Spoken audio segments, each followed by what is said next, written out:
금년 한 해 2026년 새해는 하나님의 복이 풍성하시기를 바랍니다. 연초부터 연말까지 1년 내내 하나님의 사랑과 은혜가 충만하시기를 다시 한번 기원합니다.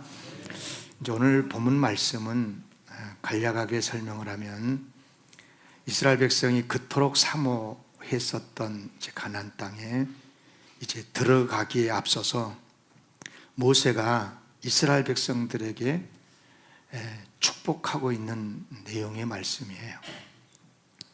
특별히 하나님께서 약속하신 바 복이 있다는 거예요.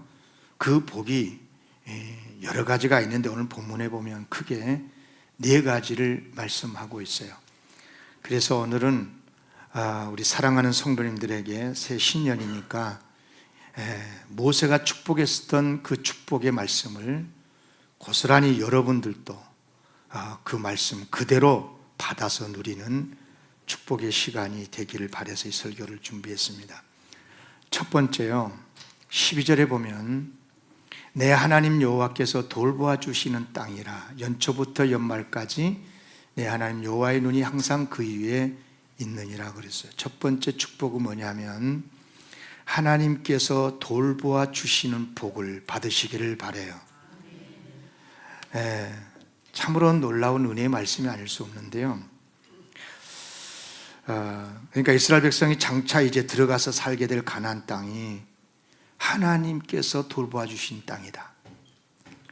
또 하나님 여호와의 눈이 항상 그 위에 있다.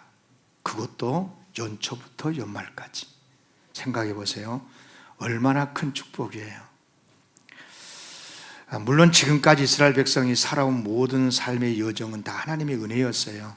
애굽에서 출애굽을 할 수 있었던 것도, 또 홍해를 육지같이 건널 수 있었던 것도, 많은 힘든 광야 생활이긴 했지만 40여 년 동안에 살아왔었던 그 기적 같은 40년의 세월도 다 하나님께서 돌봐주셨고 인도해 주셨기 때문에 가능했지요.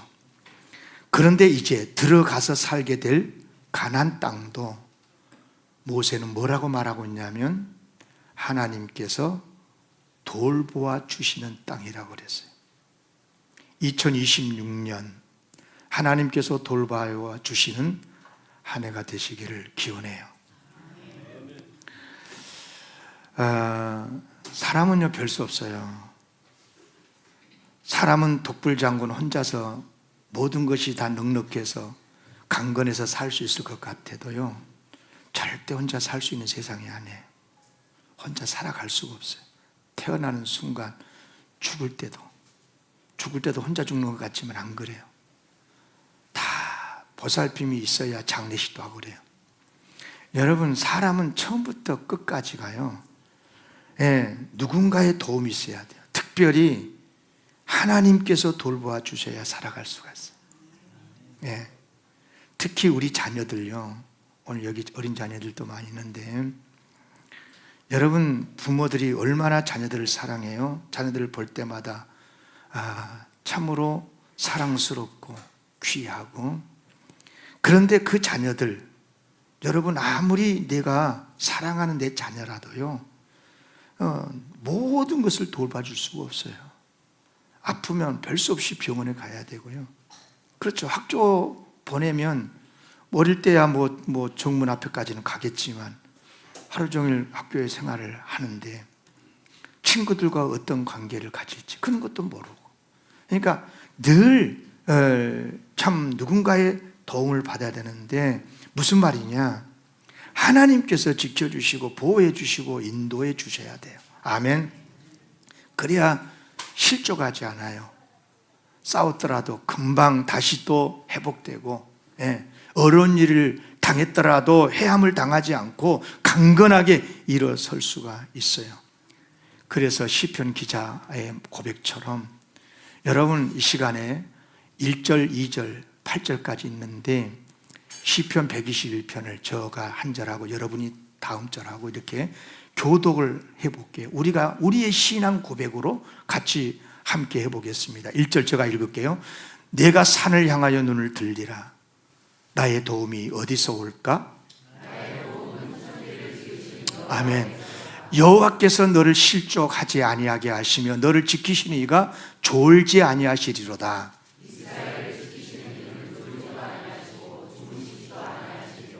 여호와는 너를 지키시는 이시라. 여호와께서 내 오른쪽에서 내 그늘이 되시나니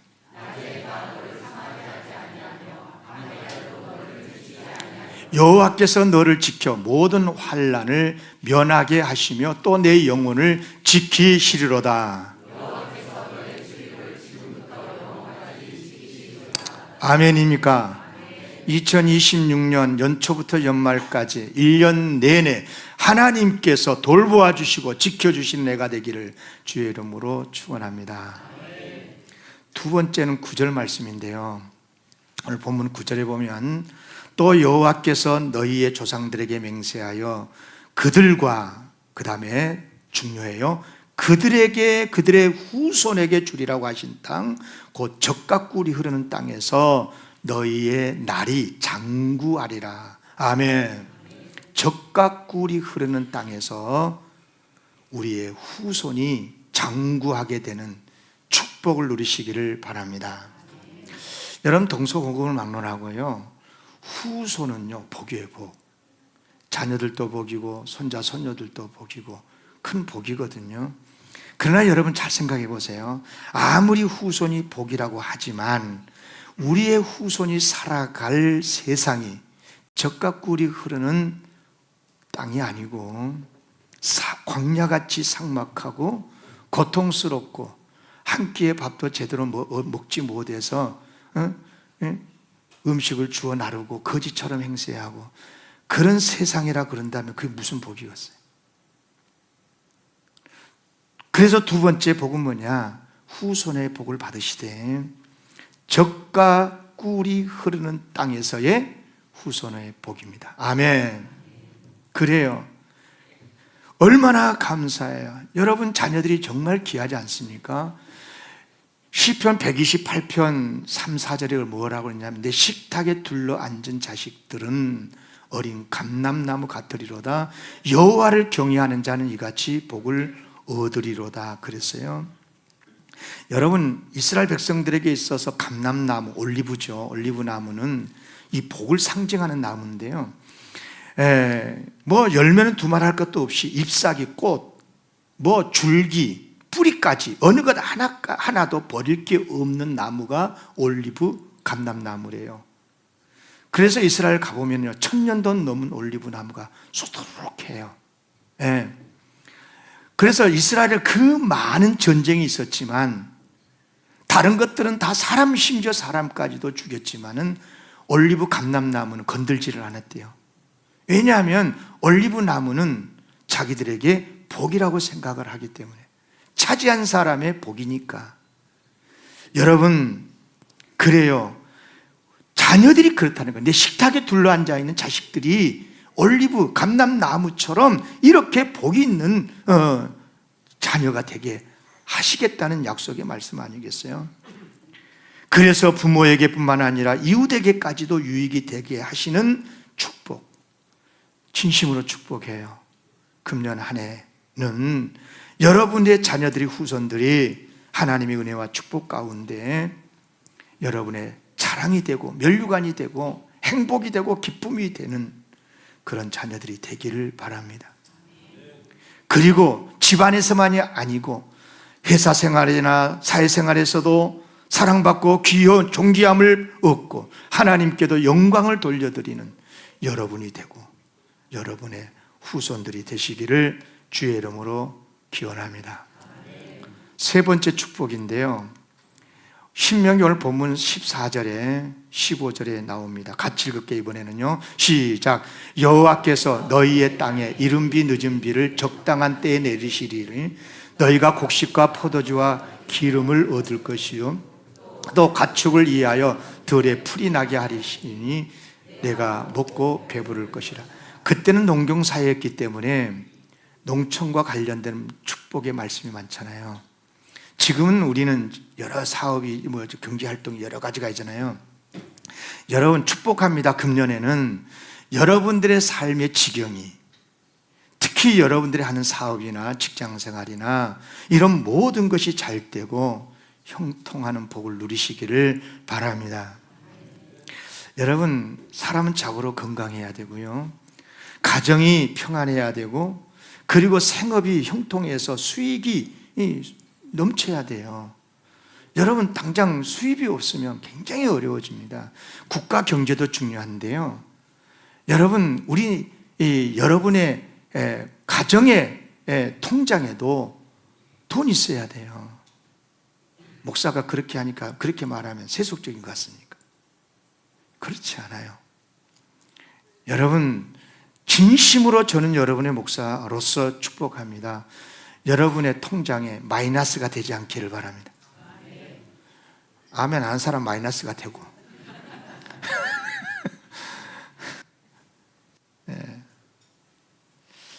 그래야 되지 않겠어요? 그런데 여기서 매우 중요한 진리를 여러분 한 가지 알아야 돼요. 복이라는 것은요, 모두가 다 주님 마음에 들고 사랑하니까 복을 주시기도 하시지만요, 어느 공동체든, 가정이든 직장이든 사업장이든 뭐 나라든 크고 작은 공동체가 있잖아요. 그런데 그 공동체에서 한 사람이 잘못되잖아요. 하나님의 사랑받는 대상이 못 되면은요, 그 사람만 잘못된 게 아니라 그가 속해 있는 그 지경에 많은 사람들도 다 고통을 당해요. 가정 안에 아버지가, 어머니가, 딸이, 아들이 잘못되잖아요. 그럼 가정이 다 고통이잖아요. 나라도 마찬가지예요. 특히 나라의 리더들이 잘못되게 되면 국민들이 고통을 당하는 것은 상식적이에요. 그렇지 않습니까? 이것을 바꿔 말하면 이런 말입니다. 한 사람이 하나님께 귀여움을 받고 사랑받고 복을 받아서 형통하게 되잖아요. 그러면 그 사람이 속해 있는 그 공동체가, 그 지경이, 심지어 동물, 식물까지도, 사업도 다 형통하게 된다는 것을 꼭 기억하셔야 돼요. 그래서 저는 여러분들에게 축복하고 싶어요. 나로 인해서 내 공동체가, 내가 속해 있는 공동체가 어려움을 당하면 안 돼요. 내가 하나님께 복을 받아서 나로 인해서 우리 가정이, 우리의 사업장이, 우리 나라가 복을 받는 그런 여러분들 되시기를 바라요. 나 때문에 복 받았다 그래야지, 나 때문에 어려움을 당했다는 말을 들으면 쓰겠어요? 그러면 안 되지요. 여러분, 창세기 39장에 보면 요셉이 어쩌다가 노예가 돼서 팔려가지고 애굽에 내려가서 보디발의 집에, 높은 신분이 높으신 총리 집에 가가지고 종사를 하잖아. 근데 놀랍게 그 보디발의 집에 복이 임했어요. 근데 그 이유가 뭐냐? 성경에 명료하게 기록하고 있어요. 창세기 39장 5절에 보면 그가, 보디발입니다, 보디발이 요셉에게 자기의 집과 그의 모든 소유물을 주관하게 한 때로부터 여호와께서 요셉을 위하여 그 요셉, 애굽 사람의 집에 복을 내리심으로 여호와의 복이 그의 집과 밭에 있는 모든 소유에 미친지라. 아멘. 요셉이 보디발의 집에 들어가니까요, 보디발의 집에 복을 주셨다는 거예요. 하나님께서. 보디발이 이뻐서가 아니라, 비록 종이기는 하지만 그 집에서 몸담고 있는 그 노예 신분이지만 요셉을 보시고 그 집에 복을 주셨대요. 그의 집과 밭에까지 복이 미쳤대요. 할렐루야. 여러분, 금년 한 해 여러분으로 인해서 여러분이 몸담고 있는 그 공동체가 어디든 간에 복이 미쳐지기를 기원합니다. 그런데 여기서 꼭 알아야 될 게 있어요. 정말 알아야 될 게 있어요. 뭐냐면, 우리의 가정이 복되려면, 우리의 자녀들이 복되려면, 우리의 직장이 복이 있으려면 자꾸만 사업 잘 되게 해달라, 뭐 가정이 평안하게 해달라, 우리나라가 뭐 어쩌고 저쩌고 복된 나라가 다 좋은데, 그 공동체, 하나님의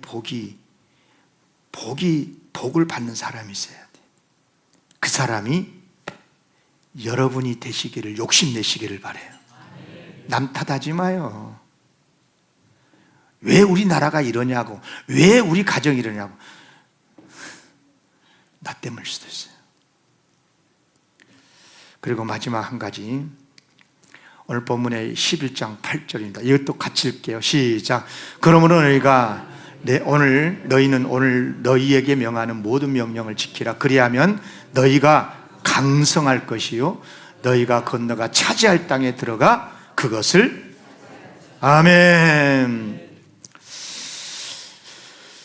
지금 우리가 살고 있는 이 시대를 여러분 어떻게 생각하는지 모르는데요, 제가 봤을 때는 굉장히 많이 위험합니다. 모든 부분에서 그런 것 같아요. 경제도, 국가의 안보도, 또 정치적인 상황은 두말할 것도 없고 참 어렵습니다. 어려운데 제가 괘씸하게 생각한 부분은 뭐냐면, 이런 어려움의 이유들을 분별할 수 있어야 되는데 너무 분별을 잘 못해요, 국민들이요.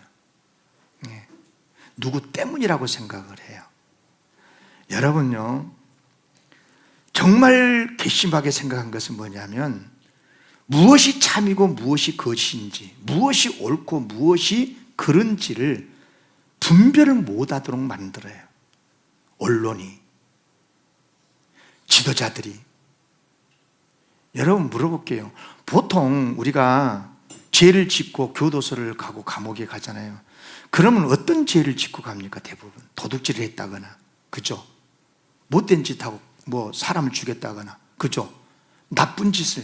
그런데 성경에서 말하는 나쁜 짓이 뭐예요? 시기하고 질투한 건 죄 아니에요? 정죄하고 심판한 건 죄 아니에요? 무서운 죄입니다, 여러분요. 잘 기억하셔야 돼요. 우리는 성경적으로 옳고 그름을 분별할 수 있는 하늘의 지혜가 있어야 진짜 복 있는 사람으로 삽니다. 아멘. 예. 우리의 마음이 주님의 사랑으로 가득하고 주님의 은혜의 마음이 돼야 축복할 수도 있는 건데, 상대방은 망하고 나는 잘 되고, 여러분 절대 그럴 수 없어요. 여러분 엄마는 행복하고 아버지는 불행하고 그런 가정 없어요. 예. 형들은 잘 되는데 동생들은 망하고 그러면 불행해요, 그 가정요. 나라도 마찬가지입니다. 나라도 모두가 다 주 안에서 다 부족하긴 하지만 서로 통합하고 하나가 될 수 있는, 기본적으로 그렇게 가야, 온전히 그렇게는 잘 못 되지만 그래도 그렇게 리더가 되고 그렇게 흘러가야, 큰 흐름이, 나라의 강줄이 그렇게 흘러가야 복이 되는 줄로 믿습니다. 그런 나라가 되도록 기도해야 될 줄로 믿습니다. 그런데 여러분요, 참 그러지 않아요. 특히 영적인 세계도 그런 것 같아요. 여러분 다 물어봐요. 옆 사람한테 물어봐. 사탄 마귀는 악합니까 선합니까? 그럼 100% 악하다고 그래. 사탄 마귀가 악하다는 것 다 알고 있어요. 그런데 이 악한 마귀 사탄이 얼마나 교만한지 몰라요. 전에는요 불법으로 불법을 행했었어요. 그런데 지금 민주사회 속에서는 합법을 가장해서 불법을 행해요. 무서운 시대입니다. 무서운 시대. 그러니까 분별력이 없으니까 이게 잘 분별이 안 되는 거예요. 여러분 잘 기억하셔야 돼요.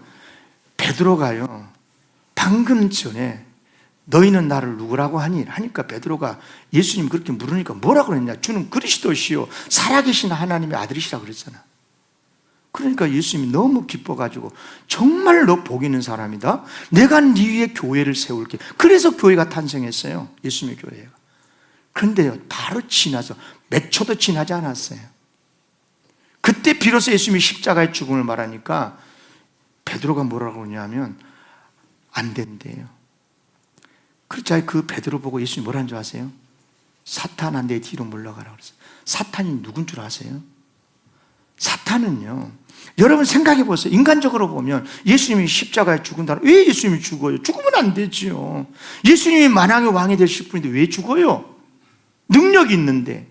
그러나 예수님이 세상에 오시는 목적이 십자가의 죽으심으로 우리를 구원시키는 것이 아니었겠어요? 그러면 그것이 하나님의 뜻이고 그 길로 가겠다는 건데 못 가게 하는 거잖아요. 여러분, 베드로가 잘한 거예요, 못한 거예요? 예수님은 그 베드로를 사탄이라고 그랬다니까요. 여러분, 천사와 사탄을 분별할 수 있어야 돼요. 우리는 그런 것들 정도는 분별해야 이 시대의 그리스도인으로서 바르게 신앙생활을 하게 되는 줄로 믿습니다. 사탄은 별 수 없어요. 성경이 말씀합니다. 근신하라, 깨어라. 너희 대적 마귀가 우는 사자 같이 두루 다니면서 삼킬 자를 찾고 있다. 너희는 믿음을 굳건하게 해서 그 사탄을 대적하라. 아멘. 믿음이 강건하게 되시기를 바랍니다. 강성해지기를 바랍니다. 여러분, 믿음이 강성해져야 그래야 대적 마귀를 이길 수 있어요. 미혹에 빠지지 않을 수가 있어요. 그런데 여기서 알아야 돼요. 그러려면 꼭 알아야 될 게 있어요. 그게 뭐냐면 우리가 약하다는 거야. 따라합시다. 우리는 약하다. 꼭 따라하셔야 돼. 이번에는 나도 틀릴 수 있다. 인정해야 돼. 나는 맞고 니는 틀리고 그게 아니에요. 나도 틀릴 수 있어요. 예. 깜빡깜빡 잊어서도 잊어버릴 수 있지만요. 예. 내가 맞다라고 막 주장을 해도 틀릴 수 있다니까. 그런데 틀리다 맞다의 기준은 언제나 우리 그리스도인은 하나님의 말씀이어야 돼요. 아멘. 사람이 얼마나 연약하냐면요, 그렇게 자신만만하고 강하다고 한 사람도 말 한마디에 막 죽네 사네. 세상에 저 사람이 나한테 그럴 수가 있네 어쩌네. 아니 그렇게 건강하다는 사람이 눈에 보이지도 않는 바이러스 하나에 감염돼 가지고 죽네 사네. 아니 여러분, 인간이 그렇게 약하다니까. 예기치 않은 또 사고든 우리 주변에 얼마나 많습니까? 그러면 어떻게 해야 되느냐? 별 수 없습니다. 하나님을 의지하는 것밖에 없어요. 아니 원래 인간은요, 처음 지어졌을 때부터 하나님만을 의지해야 살아가게끔 만들어진 존재예요. 아멘. 예, 꼭 기억하셔야 됩니다. 인간 독불장군 없다니까요. 예. 하나님을 의지하시기를 바라요. 그래야 강성해집니다. 아멘. 우리는 약하지만 하나님은 강하시니까요. 그런데 여기 13절 PPT요. 13절 14절에 보시면, 예, 13절 14절에 보면 이런 말씀이 있습니다. 여기 주목해서 보세요. 내가 오늘 너희에게 명하는 내 명령을 너희가 만일 청종하고, 하나님을 의지한다는 말을 세 가지로 표현하는데 따라합시다. 청종하고, 하나님의 명령을 청종하는 것. 청종한다는 말은요, 길을 활짝 열고 하나님의 말씀은 진리입니다, 순종하겠습니다라고 경청하는 것이 청종이에요. 하나님의 말씀을 들어보고요, 판단해 볼게요, 이게 아니고 이건 청종이 아니에요. 청종은 뭐냐? 하나님 말씀 무조건 진리입니다. 아멘. 따르겠습니다. 순종하겠습니다. 라고 귀를 열고 듣는 거예요. 청종이에요. 아멘. 청종한 것이 하나님을 의지하는 거예요. 두 번째 뭐냐면 너희 하나님 여호와를 사랑하여, 하나님을 사랑하는 것이 하나님을 의지하는 겁니다. 아멘. 그리고 마음을 다하고 뜻을 다하여 섬겨야 하나님을 의지하는 겁니다. 아멘. 하나님을 의지해야 강성해지는데 언제 강성해지느냐? 하나님의 말씀 무조건 진리입니다라고 아멘하고 말씀을 청종을 할 때, 경청을 할 때, 그리고 하나님을 사랑하고 마음과 힘을 다해서 주님을 섬기면, 의지하면, 그러면 여러분이 그렇게 좋아하는 복들이 다 흘러들어오게 되는 줄로 믿습니다. 종이가 약하잖아요. 그러나 종이를 벽에 탁 붙여놔봐. 그러면 잘 찢겨지도 않고, 뭐 뚫을 수도 없어요. 조기가 강해서가 아니라 벽이 단단하니까. 그렇지 않겠어요? 우리 하나님은 무한 능력자이신 줄로 믿습니다. 하나님께 탁 달라붙으세요. 금년에 여러분요 강성하기를 원하신다면 하나님께 딱 달라붙으라니까. 예, 달라붙어야 돼. 그렇습니다. 하나님께서 우리를 지켜주셔야 살 수 있고요, 하나님께서 비를 내려주셔야 살 수 있고요, 은혜를 베풀어 주셔야 살 수 있습니다. 아무리 집을 짓는 것 내가 수고하는 일이고, 성을 지키고 회사를 지키고 일을 하고 사업하는 거 다 수고로운 일이고 열심히 일해야 벌어지는 건 맞아요.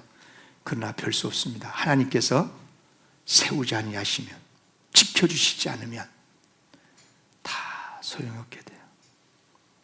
하나님이 지켜주시는 은혜가 있기를 바랍니다. 그러면 하나님을 의지하는 길밖에 없어요. 의지하는 길. 사도 바울이 그러잖아. 나중에 나의 나 된 것은 다 하나님의 은혜라. 아멘. 그래서 결론으로 여러분들에게 이 말씀은 이제 오늘 본문의 12절 말씀인데, 이 네 가지, 하나님께서 돌봐주시는 복, 적과 꿀이 흐르는 땅에서의 후손의 복, 그리고 여러분의 삶의 지경이 넓어지고 형통하는 복, 그리고 매사에 강성해지는 복, 이런 복을 기원하면서 제가 2026년은 영광교회 성도 여러분에게 2026년은 그러면 딱 이 12절 말씀을 같이 합독을 하겠습니다.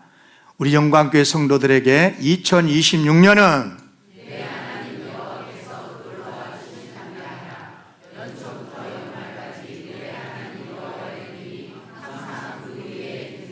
아멘.